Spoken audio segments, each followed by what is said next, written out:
여러분 안녕하십니까, 강신업 변호사입니다. 간신들이 장도혁 대표를 망쳤다. 또 이런 얘기가 나오고 있습니다. 우리 김성애 전 비서관이 간신들이 장도혁 대표를 망쳤다라고 지금 글을 쓰고 있는데요. 왜 그렇게 쓰고 있는 것인지 보죠. 박 대통령 때부터 또아리를 틀고 있는 십상시 간신 집단이 무능 장도혁 체제를 만든 원흉이다. 누가 장도혁을 망쳤는가? 무능 장도혁 체제라는 말까지 쓰면서 지금의 상황을 비판하고 있습니다. 장도혁 대표와 가까운 사람들을 만나서 이야기하다 보면 장도혁 대표가 왜 저래? 하는 이야기들을 자주 한다. 자신들과 이야기할 때는 이렇게 하겠다거나 저렇게 하겠다고 했는데 실제 결과는 전혀 다르게 나타난다는 것이다. 그것을 수많은 사람들이 말을 했고 실제 나도 많이 경험했다. 이정현 공관위원장의 선임의 건도 마찬가지다.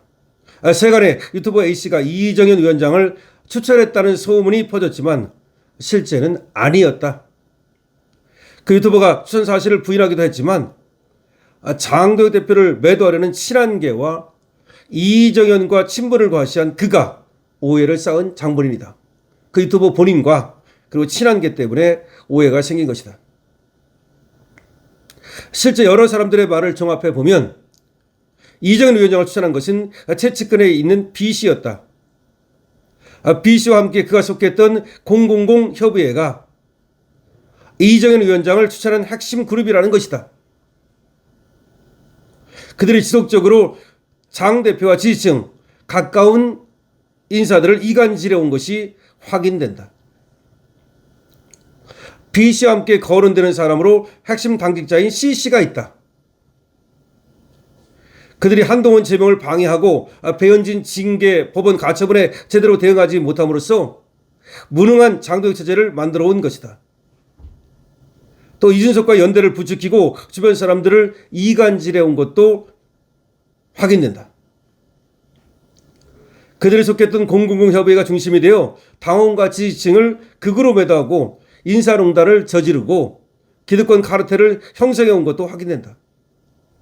그래서인지 국힘을 망치는 기득권 카르텔로 철밥통 당직자들이나 원내 의원들보다 이들이 더 문제라고 지목하는 사람들이 많다.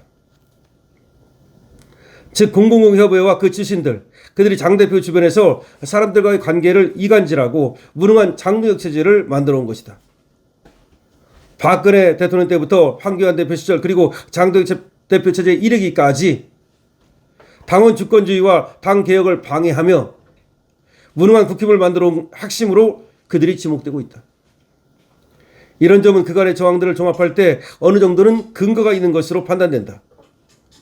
성문 밖 사람들을 향해 그근히 과격한 사람들이라는 낙인을 찍고 자기들만의 기득권 카르텔을 형성하며 언론쟁이들과 친분을 통해 당 개혁을 가로막으며 자리나 차지하는 기득권 카르텔의 전횡을 보여주고 있는 것이다.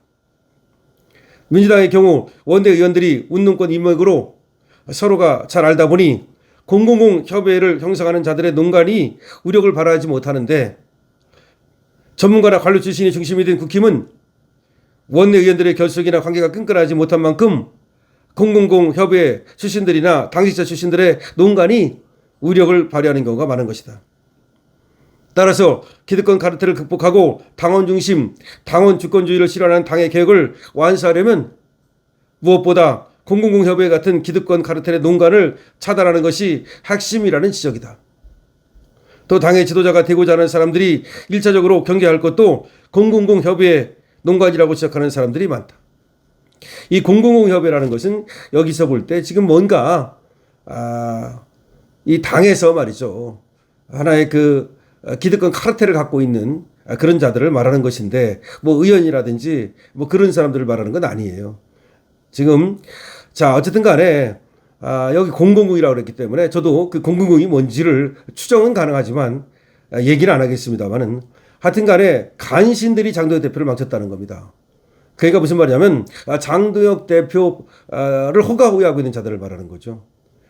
제가 들은 얘기가 있는데 또 그런 자들하고 또 장도혁 대표와 가까운 어떤 사람이 장도혁 대표의 길을 잡고 눈을 가리고 그리고 장도혁 대표가 뭔가 더 넓은 어떤 스펙트럼을 구성하고 이렇게 하는 거를, 그리고 당원 주권 중심주의, 당내 민주주의, 그걸 하는 거를 상당히 못하게 막았다는 거죠.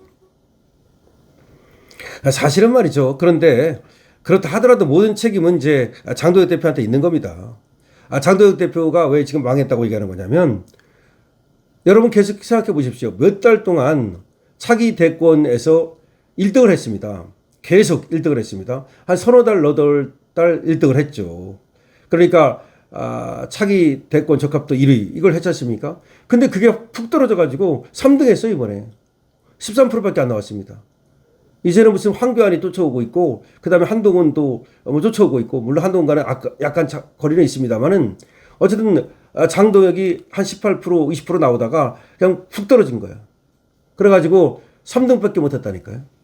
바로 이제 장도혁 현상이 끝나고 있다는 거죠. 장도혁 지지율이 푹 빠지고 있다는 거죠. 그걸 얘기하는 거야. 왜 이렇게 되냐는 거지. 왜 장도혁이 그 처음에 얻었던 그런 어떤 지지율도 얻지 못하고 이렇게 완전히 그냥 찬밥 신세되냐는 거지. 실제로 이정현 세웠다가 완전히 망했지 않습니까? 근데 이정현이 세웠던 것도 그 이정현이 지멋대로 하는 건지 알았더니 그게 아니고 장도혁의 뜻이었다는 것이 지금 밝혀지면서, 그 이진숙 자르는 것도 사실은 이정현이 그런 건지 알았더니 장도혁도 같은 생각을 갖고 있었던 거예요.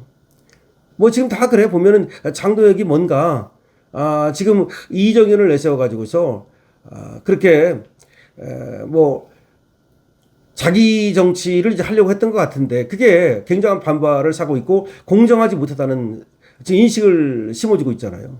공정하지 못하잖아요. 그러니까 그 지금 주호영 같은 경우는 장도혁 같은 사람 처음 봤다, 저런 멘탈 처음 봤다, 저런 사람은 처음 봤다라고 얘기를 하는데, 물론 주호영이 뭐 잘했다는 게 아니라 장도혁도 그렇게 소통이 안 된다는 건 문제가 있어요. 적어도 자기가 개혁을 해 나가려면 그 사람들을 설득해서 그 사람들을 어느 정도 그래도 그 사람들이 이렇게 반발하지 않도록 그 정도는 돼야죠. 그러니까 좀 이렇게 큰 그림을 그리려고 하니 선배님께서 좀 이렇게 물러나 주십시오라고 해서 동의를 얻어내든지, 아니면 그쪽에서 그렇게 못하겠다면 적어도 경선을 치러서 그러면 어떤 사람을 슬쩍 밀어줘가지고 그 사람이 주호영을 이기게 하면 되는 거 아닙니까? 예를 들어서 주호영이가 지금 대구시장 하는 것이 맞지 않다고 생각하면 주호영을 컷오프 시킬 것이 아니라 다른 사람을 갖다가 밀어줘가지고서 그 사람이 경선에서 이기게 하면 되는 거 아니에요. 그런 식으로. 왜 잘라내는 정치를 하느냐고. 그러니까 결과적으로 이정현 같은 애도 지금 뭐 전라도에서 지금 전남 광주 나간다는 건데, 그것도 그래요. 그것도 공정하지 않아요. 뭐 전남 광주로 나갈 사람이 없어서 그렇다. 안 그래. 어차피 당 돈으로 나가는 거기 때문에 젊은 사람들 나가라도 나가요. 그거 왜 이정현이야. 이정현은 흘러간 물이잖아. 오히려 새롭게 뜨는 태양, 새롭게 흘러오는 물, 40대 젊은 사람, 이런 사람 내보내가지고 그 사람 정치 경험 쌓게 하고, 그리고 표도 더 많이 얻어요. 그런 사람이. 이정현이 나가서 뭘 얻겠어요. 그러니까 뭔가 장도혁이가 사실은 자기 욕심 때문에 그 전라도에다 무슨 뭐 기반을 만들겠다, 대권을 가려면 뭐 기반이 있어야 된다, 그런 생각인지는 모르지만 그게 성공하지를 못해요. 결국 간신들이 장도혁을 망쳤다라고 김성애 비서관이 일갈하고 있는데, 물론 장도혁이 그렇다 해서 완전히 망했다고 저는 생각하지는 않습니다만은 그러나 상당히 지금 문제가 있는 건 맞다는 겁니다. 자, 장동혁, 여기서 이제 갈림길입니다. 여기서 살아나느냐, 아니면 정말로 그냥 일석현상으로 꺼지고 마느냐. 어차피 지금 만약에 지방선거에서 제대로 못하면요, 살아날 수가 없어요, 장동혁. 자, 강실업TV에서 말이죠, 쇼핑몰을 선보이고 있는데요. 2+2 알부민 여러분에게 특가로 제공하고 있습니다. 강실업TV 특가 2+2 알부민, 여러분 2통을 사시면 2통을 더 드립니다. 이번 기회에 확실하게 좀 한번 체험해 보십시오. 강실업TV입니다.